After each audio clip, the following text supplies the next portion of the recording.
All right, welcome to another episode of Just Business Talk, sellanyways.com podcast. Today we have a special guest, Ted from Holo. Ted, thank you very much for being my guest today. No worries. Thank you very much for having me on. Yeah. Just want to say that I love what you're doing. I think it's fantastic. I think the content that you're creating and the insight that you're giving on small to medium-sized businesses trying to sell and buy, I think it's fantastic. So well done to you. Thank you so much. I wanted to do this from last 3 years, ever since I started selling a bit, actually in 2021.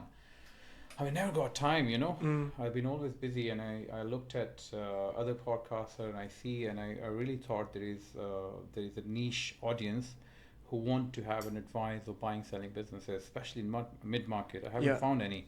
There are a few in US, good podcasts I listen to. There are a couple of them in UK I know about, but no one was doing content creation targeting business buying, selling. I thought, why not?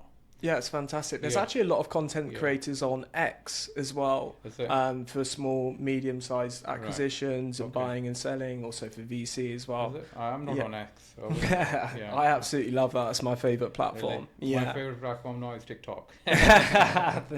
You're down with the kids now, for sure. I don't even have TikTok, but I know it's very addictive. Okay. Yeah. Great. Ted, thank you for joining us once again. So to kick things off, tell me about your journey. What brings you to Dubai? How many years you're here, and what do you do, and what is your experience? Yeah, so I've been here just close to 7 years now. I'm really fortunate that I'm an expat, and also my family are here as well. So I've got a great support network. I came here when I was 21, 27 now, and I've been very fortunate in my career, and I think I'm also very grateful to Dubai for this. The moment I finished my master's, I was straight into working into finance, and luckily I got in some good roles where I worked closely with founders in the beginning, and I learned so many things along the way. But most of my career has been working directly with founders.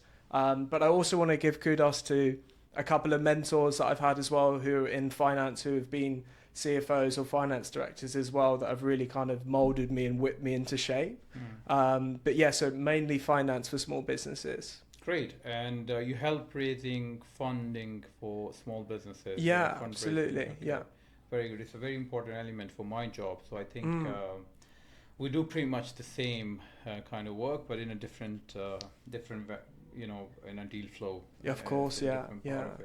Okay, so tell me about the data room. How important it is to have a good data room, and what are some of the most important documents to have to prepare a very good data room in order to kickstart your fundraising journey? Yeah, it's a great question. So I think I've looked at the data rooms in quite a few different ways over the last couple of years. Initially, when it came to pitching and selling a business, story and a narrative, it was all about the pitch, that first call, maybe a deck or a prospectus, and that being like the way that you really sell the company. And over time, I've started to realize that actually a lot of the selling part, a lot of the persuasion and also the passion and enthusiasm behind the company actually comes from the data room and the substance within. So it's actually quite simple if you think about it. The quality of your data room just speaks volumes about your business and how it's run. So, if you're speaking to, say, in your sphere, that people are buying from a private equity perspective, if they go into your data room and it's at the same quality that they do their own data rooms for their own liquidity providers, instantly I think you're just going to get rid of the low ballers. I don't think anyone's going to have the balls to lowball you when you have a high quality data room. And I mean, what do I mean by that? I think data room obviously has two sections. You've got financial and legal. Obviously I'm from a finance perspective, so I feel that in terms of me controlling a deal and getting a deal closed, all of the weight is on the financial. I think in terms of the legal section, the legal can be changed, it can be managed, it can be finished at the end of the deal and maybe the letter of the intent, but the financials are the financials. That's the history. That's where you need to build the story. That's where you have your strongest foot forward. You're really playing on your strengths. But also you're being transparent in there as well. So, it's important to at least have some honesty. Okay. When you're dealing with a transaction, I think that can actually sometimes work in your favour. Okay, walk us through to the checklist of a well-prepared data room. Yeah. So in couple of my experiences, I would say that we would initially have like a killer deck or a prospectus. Right. And that can be, 10 to 15 slides. I would really avoid it being anything over, say, 15 to 20. I think that's maybe too much. I think the idea is that you want to reel in the buyers. And I think also just other interesting components of that is when you have this data room, obviously it might be slightly different when you're acquiring the business in whole, is that maybe there needs to be NDAs and things like that involved. But sometimes they're not always there. So I think it's also good that when you have, say, a Google Drive or a OneDrive or whatever form, like safe form of sharing data is that the person that's reviewing that data room can also see that there's other people looking in that data room to create some urgency in there. And to say, look, we're a great, fantastic business. We've got good fundamentals, and you're not the only person that we're speaking to. Right. But I would say the first thing is get them in with a good quality prospectus, not so much information, get them in. And then I would have your historical reporting, but you've got statutory reporting, everyone gets audited, or at least they should do. If you're not getting audited, please do. But it's also just about the management reporting as well. This, in an audit, they don't marry non-financial with financial data. And I think when you start to marry those, you can really tell a story of a business and put your strengths forward. Right. So I would go Reela, get them in, and then I would say you're going to have your, statutory information. You want to have your management reporting. And I think the one thing that I say I would specialize in is financial modeling. And that's when I went back to that point there where I was saying, if your data room is the same quality of the person that is going to be buying it, you are seen in such a better light if you've got good quality financial model. They go into this and go, this is the best I've ever seen. Right. They know that you've got the controls in place, you understand your business, Okay. and that just makes it more attractive. And a good financial model should have the past 3 years performance and the next 5 years projection, is it? Yeah. If the business has been running long enough, of course. Of course. I mean, I think there's... Again, it's like business valuations. I don't think there's any exact right way of doing it. I think if you're going to do a model where you're forecasting maybe 3, 4, 5 years ahead, it's good to have maybe the last year or at least the last 2 years, and to just allow it to flow from that moment onwards. And I think that's actually I think if you're a finance person and you're hearing that, you're going, oh, that's quite complicated to take static data because. When you're modeling, there should be no static data. There should be no hard coding. It all should be formulas that feed.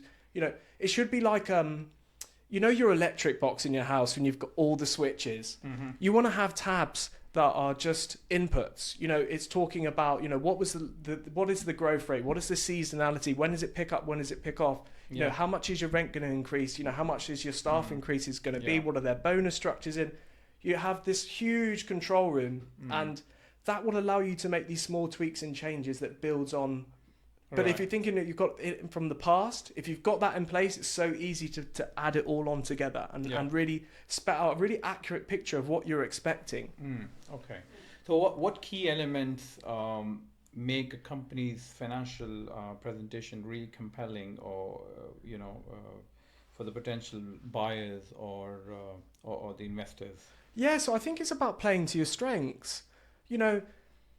Within competition, it doesn't, things are not always uniform between you and your competition. You may have better margins or you may have perhaps better employee efficiency. You might have the more effective marketing costs.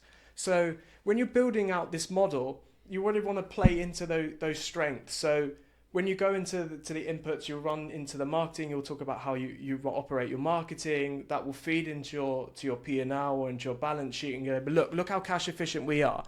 We market within the same period and we get the revenue in the same period. Alternatively, maybe your marketing model is where you spend on big campaigns out of market on Shakeside Road, and there's a slower return period. You go, well, look what our investors are doing, our competitors are doing. they're doing these kind of out of home things. We're actually more digital. Our cash flow's better. It depends. I mean, you never really know in this market. In the UK, for example, you get to see your competitors' audited financials, which is a dream in finance. But you'll get to know who your investors, your competitors are. I keep getting that one wrong. You'll get to know who your competitors are just through hearing things in the market, and you want to pitch yourself in a way that you get the deal rather than next door, But you wouldn't know how well or how bad these competitors are doing, because as you rightly said, in UK you can find the public data. Here there's no such data available, so you kind of need to guess or. Yeah, absolutely. But I mean, you can. I don't know. Let's say you're a coffee shop and you're both situated next to each other. Maybe coffee shop's not a good example because I don't think people work at coffee shops or on LinkedIn, but you can definitely see the headcount differences between two companies. So you're located in the same area, you've been operating for 3-4 years, you're probably going to have a similar bottom line at least, but look at the difference between our operating models. We're twice as efficient. There's lots of different ways that you can differentiate. I suppose it's quite difficult in this setting because there's definitely ways that you can find out things about other people in the market, when you speak to people, for example. But anyway, that definitely, I would say, when you're doing a model and you want to set yourself out, the first thing is you use your company branding within an Excel sheet. It looks neat and tidy. You've got the right font sizes that you use in your branding. It looks like almost a marketing document that you would send out to your customers, but actually it's inside of a model and it works beautifully and it's on point and it really shows your strengths, whatever those strengths are. Right.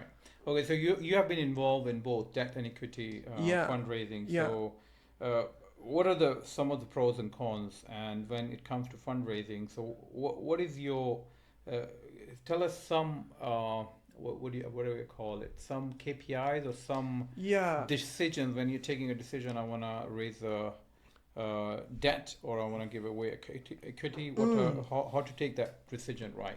Yeah, that's a great question. So I would say in the last couple of years it's been strictly equity, and it's wildly different. So I think earlier on, I think this is definitely post-COVID. Short-term finance was extremely easy to get. The interest rates were very low. I know that sounds really counterintuitive, but it was actually quite simple. There's so many great short-term finance providers, invoice discounting, working capital finance out there. So in terms of getting that, I would say the key difference is the due diligence process of getting either. With financing, it's more rigorous for sure, and it's all about how can you service this? Can you service this interest? Can you make the payments regularly? What is your cash flow cycle? Are you inventory heavy or are you OPEX heavy? It's that challenge that you've got there. Whereas with equity, I think it's ultimately down to the owners of the business. How much are they willing to give away of their business? If they really value their business and they feel that they're able to service debt, then they would rather say, actually, I'll use this debt to maybe sell at a better valuation later on. It's an interesting question. I know quite a lot of people that know it to an absolutely very high level and who are able to execute on that exact decision. We go, no, let's go equity, let's go debt. And sometimes they use both. But I think that a no-brainer, though, is if you don't want to take on long-term debt and you don't want to give away equity and you can service short-term cash flows and you just need to plug certain periods, invoice discounting, working capital finance is really actually very simple to get out here, and it's accessible for small businesses. You might not even necessarily need to be audited in order to get that, which is a great facility for small businesses out here. Yeah, certainly. So simplify for our audience. So if the business is profitable, then the first preference should be to go for debt financing. If you can service the debt. Absolutely. And if the business is not profitable and you're not sure when are you going to make a break even, or if you're not certain, then it's better to go for equity funding. For sure. Rather than taking a loan. Yeah, for sure. Which you can't service later on. Yeah, but I mean, you can get debt without being profitable as well. And again, but it's risky, isn't it? Oh, of course it is. Yeah, of course so it is. there must be a collateral attached to it if you default.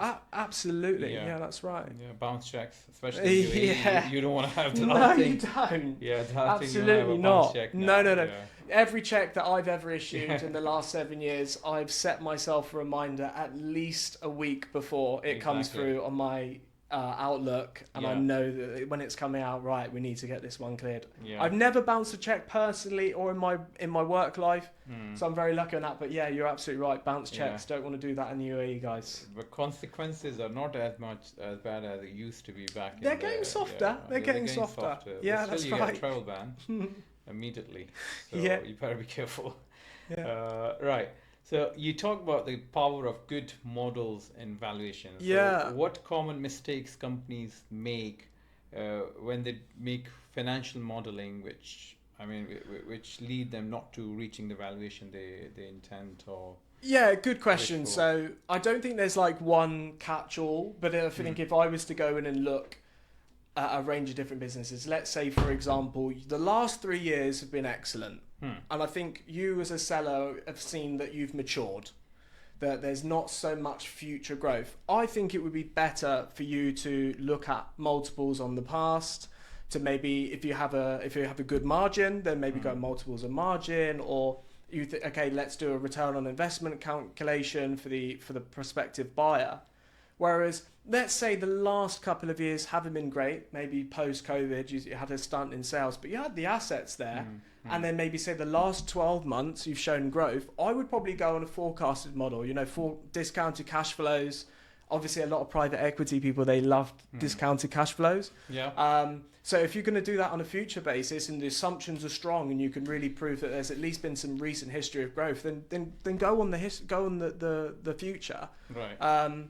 But there's no right or wrong way of doing it. I suppose that ultimately it's a case of I think when you're trying to pitch your company, your ultimate responsibility isn't actually to just de-risk it for the buyer and just say, oh, this is the perfect deal. The deal, you want to get the deal closed, and you want to do it at a way in which both sides win, both sides feel that they've got a fair value, and both are happy. I mean, that's always interesting. I think this specifically with valuations it's like, okay, we're going to go for a full exit, and then it's like, okay, retention, so I want to hold a 5% stake, like just in case things go well, and then oppositely, some people feel hard done by that and think, oh, I've got to stay for another year just to get this extra 5% back. It's all about perspective, right? There's no right or wrong answer. As long as the deal's closed and you both feel like there's a fair value there, then that's excellent. Okay, so what are some of the valuation methods do you use, and what is your favorite one when it comes to raise funding? Do you know what? In terms of the closing negotiations for valuations, it's not something I've been too heavily involved in. I would say my involvement the way I personally like to get involved in this is through the model. I would look at maybe the strengths of the company, and then I would go, okay, look, if we've got a 4-year run of positive growth and the last 12 months have been growing, I would go discounted cash flows. Whereas maybe if it was the last 3 years were good and we're starting to mature a bit, maybe I would raise some historical multiples. But actually, in terms of me specifically choosing a valuation method, in my own personal investing journey, I'm a payback period guy. I know that's very boring, but I like to look at return on investment, and ROI, I like to do that. ROI, but using it on a payback. And that's in my own personal investing, which is not for small businesses. That's into stocks and dividend yields and things like that. But that's as far as I would say I would go into choosing my favorite valuation method. So this pay out can come either exit or the monthly dividend or quarterly dividend or whatever, or both. What do you mean by that? Sorry, I didn't quite understand. For example, the payback. So it can come by an projected exit in 5 years from now. You get your money, or dividend. Exactly. This is again. That's a good point. So I mean, you could think about it in terms of expected dividends. Or through profits, but maybe you don't cash out the dividends, you reinvest them. But then there's obviously I think particularly what happens in the US is you've got implied multiples. So it's like you look at comparative companies in that industry or in that region, and they seem to be quite wild, particularly in the US. Right. So that's obviously one of the ways, or it just one of the I think venture capital, one that's very important, I think, for VCs is they look at implied exit multiple. So it's like, okay, in 10 years, we want to go for 100x.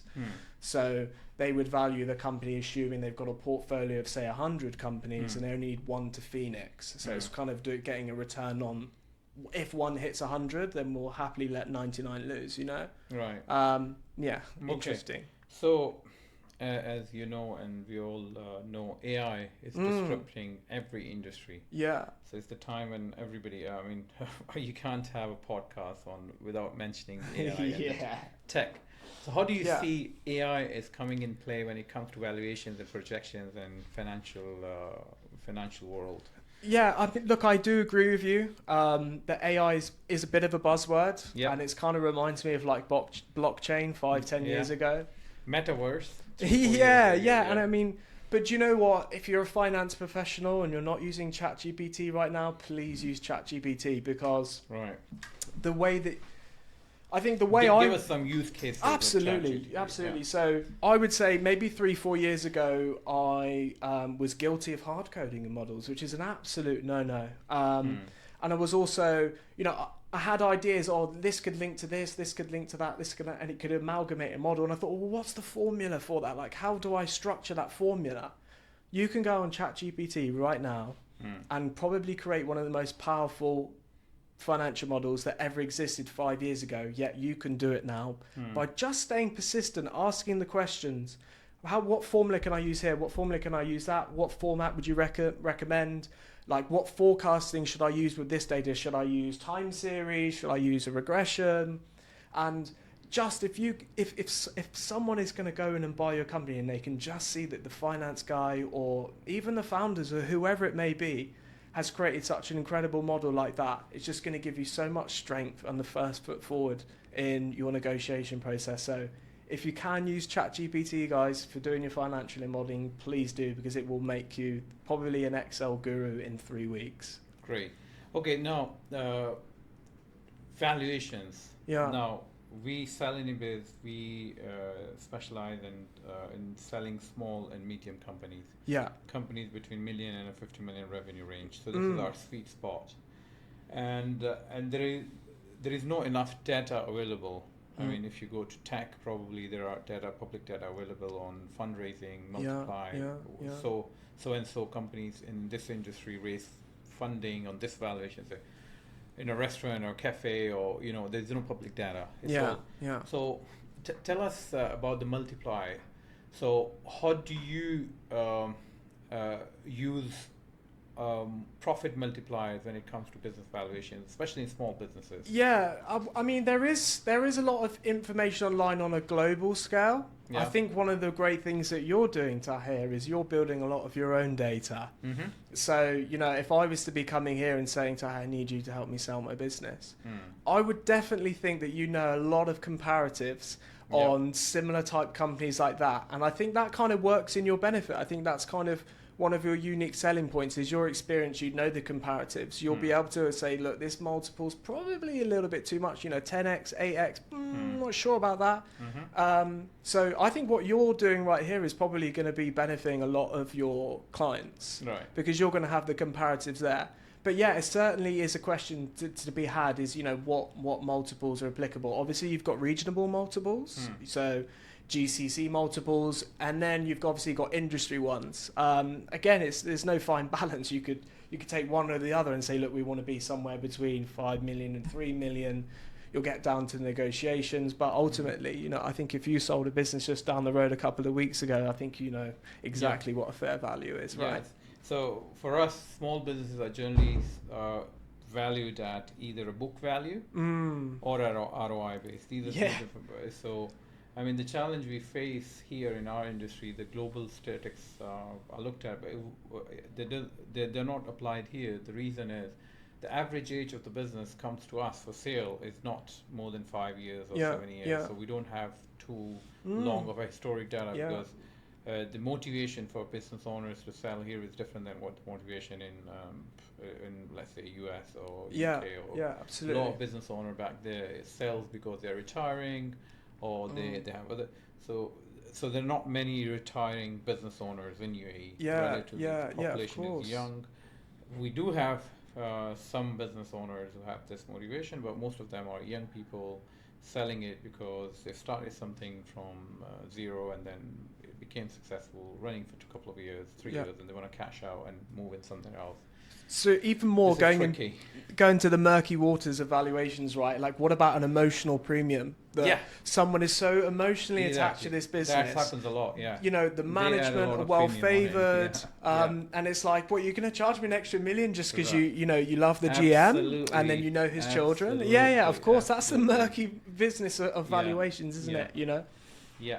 So you've been involved in several fundraising. So give us some interesting challenges you faced in any of your fundraising rounds. Yeah, so I think like initially, when I first started off, it was post-COVID, and there was definitely some challenges in that industry that I was working at the time, and that was because we were manufacturing things in China. Mm-hmm. And China was the most heavily affected. So there was an awful amount of prepayments for goods that were sent 50% in advance. And then we weren't able to receive the goods. And so during that time, it was almost like, where are we going to get our goods from? We were in a cash trouble. You know, there was no inventory. We've got orders outstanding. And so that was a challenge. And actually, I found the biggest challenge within that was there was a breakup of relationship between owners, and that made it challenging. But then ultimately, the fix wasn't fundraising so much. It was short-term capital, and short-term capital was a great resolution in that situation, because it gave us the leeway to go and find a new supplier, which was in Netherlands, and it gave us a route out. But I think from that journey, from that moment onwards, I felt it was always so important to build a narrative and a story in a business. And I think what I mean by that is when you're fundraising, you're trying to sell a business. I think it's for small businesses, this could be a really good route for them in the sense that, you know, if you don't just plan to just sell your business overnight, right? It's a process of 3, 4, 5, 6 months. So you know that you're going to be building to a moment that you want to exit. So, putting financials and legal aside, you know, what kind of story can you tell? And that can be done through including your data room manager minutes. You know, saying to managers, look, here's some KPIs, here's some things that we really want to improve. Yeah. And you document these minutes month by month by month by month, and you build this picture that our management team's really good. They know what they're doing. Right. They've demonstrated this in the past. Here's the minutes of it. You know, when you get to that moment where you're about to sell, can you imagine what it would feel like for the buyer to know that they've got faith in management? They can see the evidence in the past. So I think if in terms of my fundraising tip, I would just say try and build a story, build a narrative. And that's an actuality, like that's a performance indicator. You know, it's not fluffing it. It's actually generally sitting down, writing down the minutes and working as a team with your management to say, let's hit this KPI, hit this KPI, hit this KPI, and show that story. And it's great. I think that's definitely one of the things that can help someone in selling their business. All right, great. And so, according to you're in finance world, as a business owner, what are the 3 KPIs every business owner have to look at every end of the month to make sure the business is in a good health? Yeah, I think... Again, it's down to industry, but I think as long as your margins are stable, right. I think stabilized margins are good, or the effort to increase them. Mm-hmm. And I think that's a really good, strong sign for sure. Mm-hmm. And I think it's also, you know, this is an interesting one, and I don't think maybe a lot of people in finance will agree, is, you know, what percentage of your operating expenses are fixed and variable? Right. You know, what things, let's say there's a market turn or the season comes up, you know, it works both ways. You know, are we going to be really busy during this period, or are we going to be moving a bit slower? Right. Now, what percentage of operating expenses can be turned on and off? You know, it's just like, how versatile are you? So I think that percentage is really important. I think gross margin. Yeah. And guys, this is a really boring one. Revenue. Yeah. Shock. Revenue is important. But you notice, is that really boring? I think it's exciting. Yeah, that's the most exciting thing. I know. Maybe someone was expecting me to say like current ratio or asset turnover, but no, it's revenue's obviously the most important. Yeah. No one can deny that. Line, absolutely, always, yeah. The rest of the things you can fix. If you have a revenue, you can do your cost cut. Of course, but revenue's ultimately the hardest as well, really. Isn't definitely agree. Yeah. And how about the working capital? What is the healthy working capital? How many months of fixed costs or the cash flow company should have in bank account Yeah, always? yeah. So I think I'll just start with long-term capital. Yeah. I think when you're either going to acquire capital or you're going to buy a business, and you're going to think, right, what cash position? I think 18 months for long-term finance is sufficient. I think it can be above 12.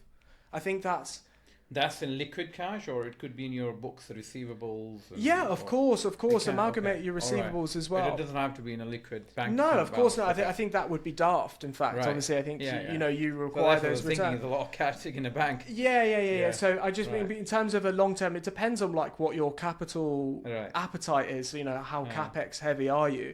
But I think like in terms of a short term, at least 3 months. 3 months. Okay. At least 90 3 days months. ahead. Yeah, absolutely. And especially payroll, rent, other commitments you can't avoid. Yeah, and again, this is what it goes back to modelling. Right. Sometimes you can see things into the future that maybe if you weren't doing modelling would be Okay. evidence of that. Right. So definitely that's another power of modelling. I would say having COVID experience, 6 months is always now.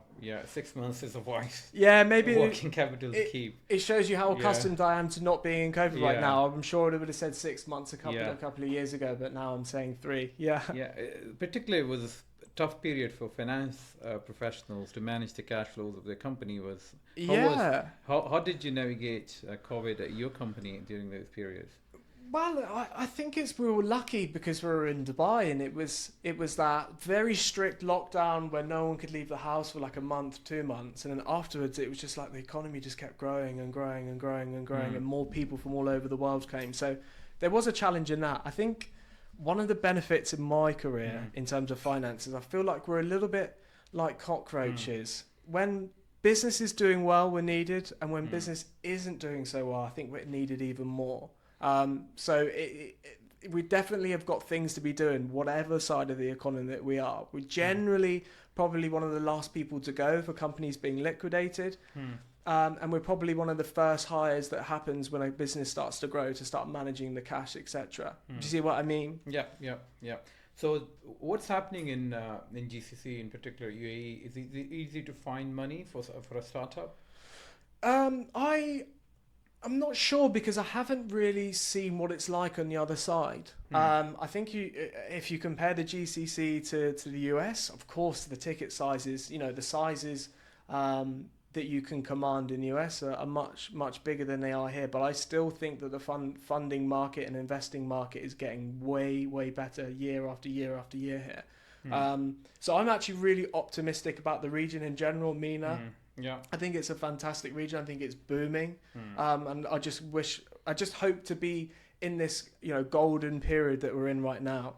Just the explosive growth that we've got next door in Saudi, here in UAE. Yeah, it's a great time to be in finance. Yeah, we feel this growth in our industry, especially small businesses. So many people are looking to buy a profitable small business, which I'm not sure how does it. What is the current situation with the startup? But in our industry, there is a lot of demand now, which is growing every month. We receive a lot of leads from people coming all around the world, want to buy a small business. It's this podcast, Tahir. It's this podcast. Yeah. It's the people that you get helping, on. Yeah, absolutely. Good.